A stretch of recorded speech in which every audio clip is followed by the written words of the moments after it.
morning we are going to be looking at and continuing our Christmas series on the cross and Christmas. The story of the birth of Jesus alongside the story of the death of Jesus. Seeing some of the parallels, walking through these things, and looking at what we can learn in our own lives. And the first story I wanted to talk about was a little bit out of order, but it was what happened after Jesus' birth. You know, often in Christmas, we're all excited about the coming of Jesus, the angels, the shepherds, the star, all that stuff, but then we rarely talk about what happened after his birth and the horrible tragedy that followed.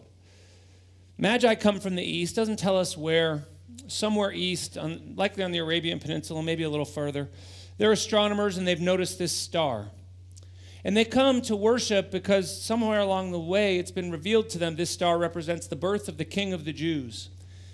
And Herod, of course, as the king, gets a little mad that there's a new king and says, I'd like to go and worship too. When you find the baby, let me know. And so they go to worship Jesus. And in the meantime, Herod calls the teachers of the law and the chief priests and the prophets and says, hey, where's this baby going to be born? They say, well, it's from the scriptures. It's Israel, or it's Bethlehem.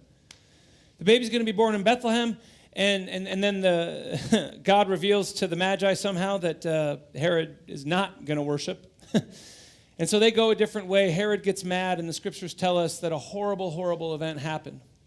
That after Herod could not find this baby, that some year or two after Jesus was born, that he murdered all the babies born in Bethlehem 2 and under, just to make sure. God reveals to Joseph that they need to get out of there.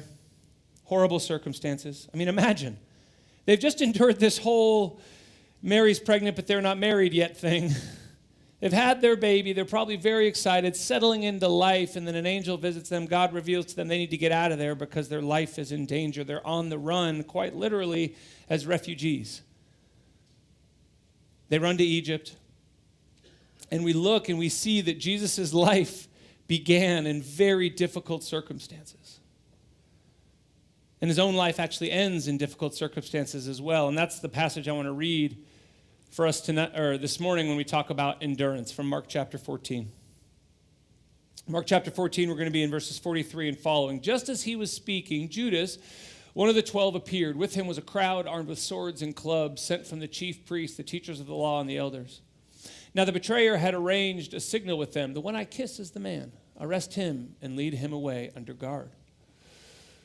Going at once to Jesus, Judas said, Rabbi, and kissed him. The men seized Jesus and arrested him. Then one of those standing near him drew his sword and struck the servant of the high priest, cutting off his ear. Am I leading a rebellion, said Jesus, that you have come out with swords and clubs to capture me? Every day I was with you teaching in the temple courts, and you did not arrest me. But the scriptures must be fulfilled. Then everyone deserted him and fled. A young man wearing nothing but a linen garment was following Jesus. When they seized him, he fled naked, leaving his garment behind. It's a weird detail. It likely is Mark inserting himself into the story. We're not going to talk about it again. I just wanted to let you know that's why that's there. You can Google it. Verse 53, then they took Jesus to the high priest and to all the chief priests. The elders and the teachers of the law came together.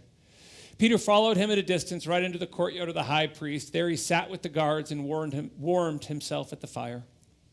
Chief priests and the whole Sanhedrin were looking for evidence against Jesus so they could put him to death, but they could not find any. Many testified falsely against him, but their statements did not agree. Then some stood up and gave this false testimony. We heard him say, I will destroy this temple made with human hands, and in 3 days will build another not made with hands. Yet even their testimony did not agree. Then the high priest stood up before them and asked Jesus, are you not going to answer? What is this testimony that these men are bringing against you? But Jesus remained silent and gave no answer. And again the high priest asked him, are you the Messiah, the Son of the Blessed One? I am, said Jesus. And you will see the Son of Man sitting at the right hand of the Mighty One and coming on the clouds of heaven. The high priest tore his clothes. Why do we need any more witnesses? He asked. You have heard the blasphemy. What do you think? They all condemned him as worthy of death. Then some began to spit at him. They blindfolded him, struck him with their fists, and said, prophesy. And the guards took him and beat him. So this is Jesus' rejection. And back to our story at Mark, this is how Jesus life is ending, essentially. He's washed his disciples' feet. They've had the Passover meal. He's told them they're going to betray him. These things are all now taking place. They've been in the garden most of the night praying. Well, Jesus was praying. He asked them to pray with him, but they all fell asleep. And Jesus says that this is how it has to happen. The scriptures must be fulfilled, just like his coming from Bethlehem and the story with the Magi. And what's really a bummer about this, to sort of understate it, is that these are his people. You know, this isn't outsiders. These are his people. These are the Jews. These are the high priests. These are the Sanhedrin. These are the people who know about him. These are the people who are aware of the coming Messiah. They were waiting for this, but they just didn't want it to be Jesus. We talked about this last week, right? When we don't have faith, we try to control. That's what they're doing.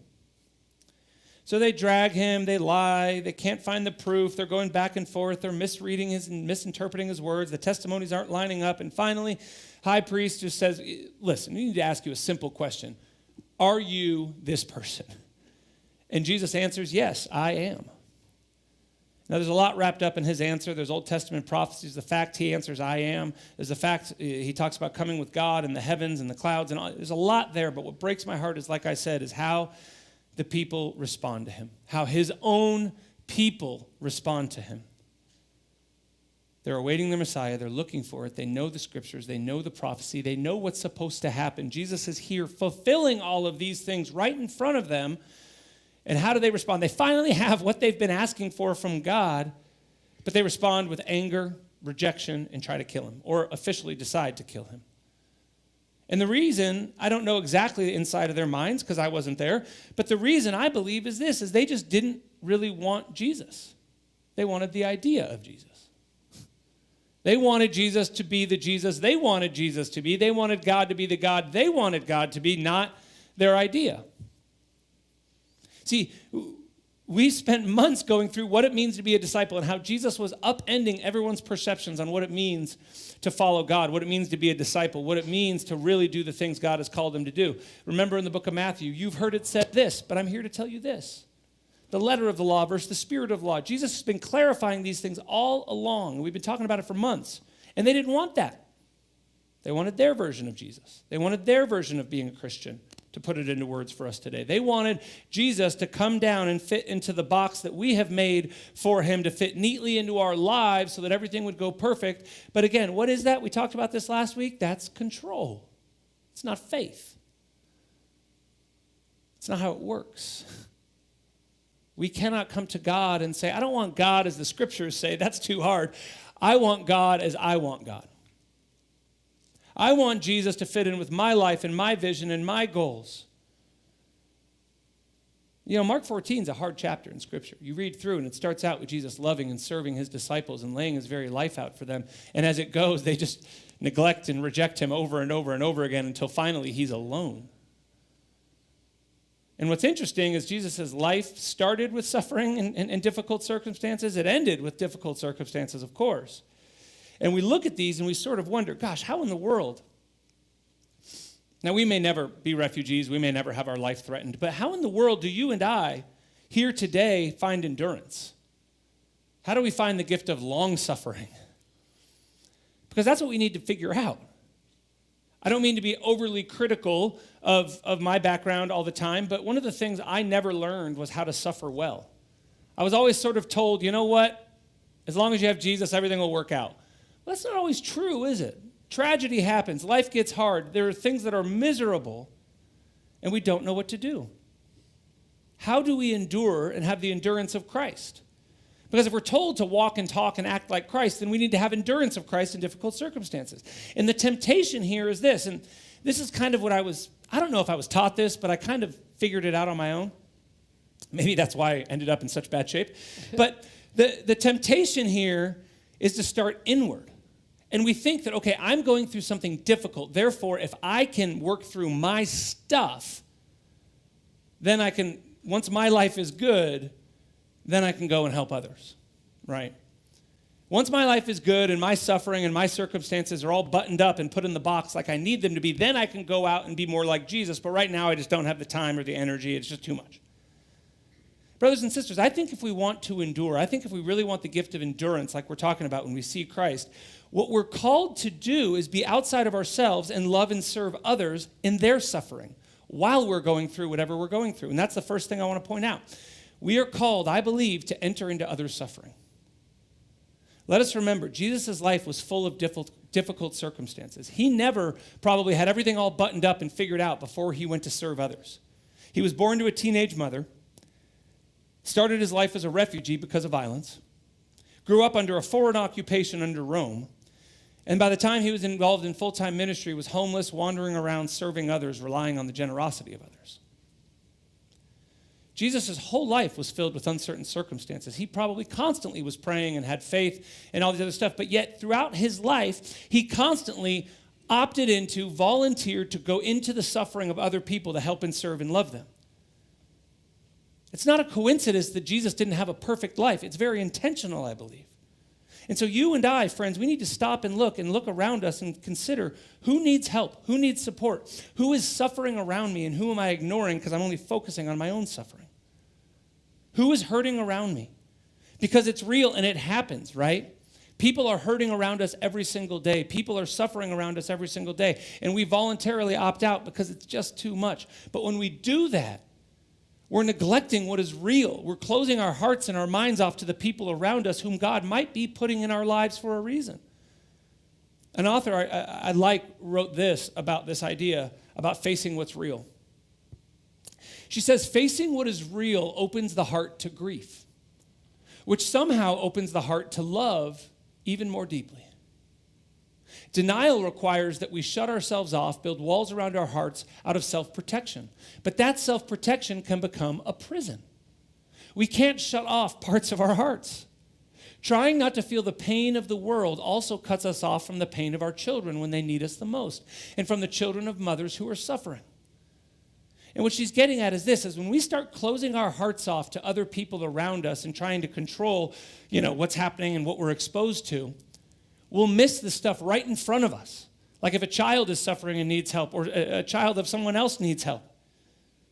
See, when we deny what is happening around us, we shut our hearts off and we're trying to control, and we're not relying on faith and belief and the things we know to be true, but we're focusing on ourselves, and we miss the whole point of our suffering and how we can find endurance. We are called to look around and help the people around us suffering because we're going to suffer too.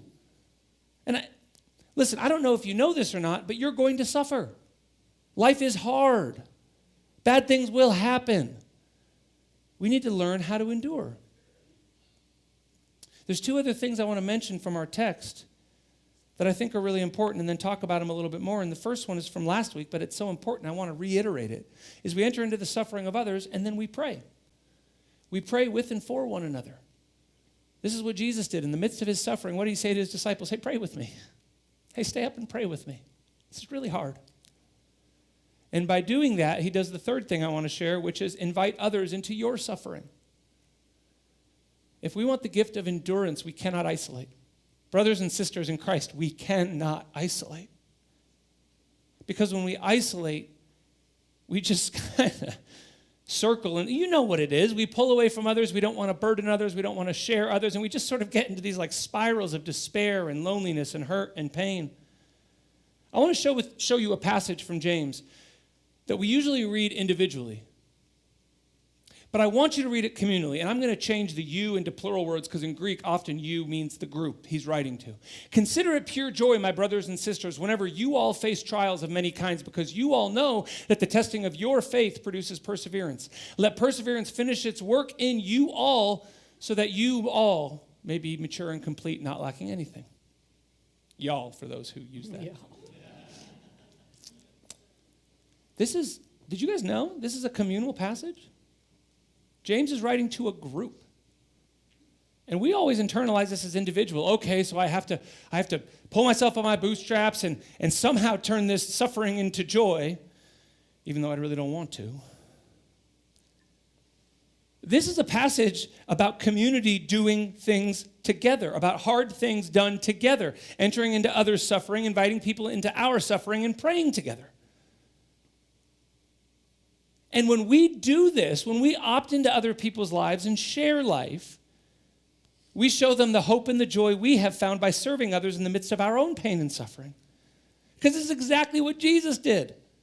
In the Garden of Gethsemane, he said, I don't want this cup, Lord, but take it from me, yet not what I will, but you will, and goes forward anyways doing this thing, serving and loving others because he knows he is called to it. And so when we are suffering, the temptation is to navel gaze and only focus on ourselves and say, no one wants to hear about it, woe is me, or I can't do it, it's too much. But what Jesus actually shows us is to be like him is to do both at the same time. This is why many of you have heard me say this before about the lemons and lemonade phrase. I absolutely hate that phrase. Because how many of us have had something bad happen in life and we get a lemon, to use the analogy, and someone says, well, just make lemonade. And you say, well, I don't have sugar and water. All I have is a lemon. What do I do with it? We don't want it, do we? And yet there we are with a lemon in our hands wondering what in the world we're supposed to do with this thing. And then we're faced with a choice. Okay, well, wait a minute. I always thought that everything would work out better, and yet there we are, and things aren't better, and we're still hurting, and we're still sad, and our heart is still breaking. We don't know what to do, and then we have a decision and a choice to make. How will I go forward? What will I do? And I want to share with you what I always think of whenever I get to this point. This is when it gets individual. As though we want to do this communally, you have to make the choice. You have to decide to love and serve others in the midst of your grief and suffering. What will you choose to do on any given day? And I always think of this. If you've been in my office, you've seen the Lord of the Rings posters. I'm a huge Lord of the Rings fan. It's the best book ever. It's actually been proven. If you want to discuss it, we can later. But Frodo says this, and it's in the movie too, so if you've seen the movies, that's fine. He says, I wish it need not have happened in my time. So do I, said Gandalf. And so do all who live to see such times. But that is not for them to decide. All we have to decide is what to do with the time that is given us.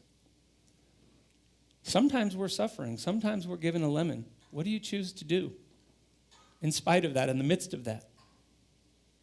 We can choose to live for others or not. And Jesus is showing his disciples by how he lives that in the midst of our suffering, we can always choose to live for others. Always. We read Psalm 22 earlier. Jim read Psalm 22 earlier, Lucy did. Sorry, whomever read it, I forget. Someone read it, but he says on the cross, my God, why have you forsaken me?" Quoting Psalm 22. But then what does he say after that? "Father, forgive them. They don't know what they're doing." In the midst of his greatest anguish and pain, Jesus continually is trying to serve and love others. And so we have to decide, when it comes to this idea, if we want the gift of endurance, I truly believe this to be true, that the way we find endurance in suffering is by getting away and out of ourselves and entering into suffering of others in the midst of our pain. We have to decide, though, you have to decide, is it really worth it? Is it worth it for me to give of myself in this moment where I'm hurting so that others would know they're not alone? It's a choice we all need to make. And I'll share with you my reason, because this is all I know to be true, is that the reason I do this, the reason I believe this, the reason I'm a pastor, the reason I didn't run away from the calling I received from God years ago was because I have to believe what the scriptures say, that the image of God is present in all people. That every single one of us, no matter our background, no matter our choices, no matter if we can speak, if we can't speak, our gifting, whatever, that every single person has the image of God on their life and in their heart. And that means everyone. Like I said, those who speak, those who can't speak, those who can't defend themselves, those who are exerting power over others, those who are displaced like Jesus, those who are wrongly imprisoned, those who are rightly imprisoned but never had good options in life and are wondering if they're good people. The strong, the weak, the forgotten, all of these people, everyone. Anyone who walks through that door, I am called to love them like Jesus and help them know that the image of God has been placed in them by a God who loves them. And many of you know I love nature. I think nature is the greatest thing, and I would love hiking every day if I could. But even us, the scriptures say, are different. The most beautiful scene, the most beautiful, majestic animal, all of that stuff that draws us to worship and awe and wonder, God says that we are different. And so because of that, I choose to try. I'm not perfect. But I choose to make the most of each and every one of my days, that regardless of what I'm going through, regardless of what you're going through, we can help others and endure with others. It leads us to be like Christ when we get out of ourselves, no matter what we're going through. And so, brothers and sisters, when you are hurting, you also need to be willing to accept the help and support to stay connected with one another. As we've talked about all the time, our temptation when we're hurting is what? We pull away. What did we talk about last week? Someone asked us how we're doing. What do we answer? I'm fine. And inside, we're just wasting away. Share it. Be open. Let others help you. And it doesn't have to be everyone. Don't be an oversharer. Don't be the person who talks to a stranger in the grocery store for 20 minutes about all your struggles. That's not helpful either. But find 2, 3, 4 people so that you don't have to suffer alone. Because when we suffer alone, it actually eats us alive inside. It eats us alive inside, and it doesn't produce the endurance we want. It turns into this like wait out the clock situation. You ever been there? You're just waiting out the clock, feeling alone, feeling isolated, wondering if it's ever going to change, hoping it changes, kind of sitting there wondering. That's not life-giving. That doesn't build up our neighbor. That's not what James talked about with the, that's not what the scriptures talk about when it says that Jesus, who for the joy set before him, endured the cross. That's just waiting out the clock, and that's not what God has for us. That is not an abundant life. We do not abandon those who are hurting. The disciples abandoned Christ in his moment of hurting. That was not a good choice. We don't abandon, we stay and we remain. In the midst of our suffering and serving, or in the midst of our suffering, rather, we serve one another. We step into the lives of others voluntarily, no matter what the mess is, because they need us and we need them. And that means just using some examples from Jesus' life, but all things around us, the teen mom, those suffering who feel unsafe, the refugee, those under occupation, the homeless, the weak, those who maybe even can't even speak. Every single person, the neighbor who drives you crazy, God has stamped the image of God in them the same way he has you. And Jesus served others till the end. And I believe that discipleship is trying to be like him. And so if that is true, then, brothers and sisters, what are we called to do? Would you pray with me?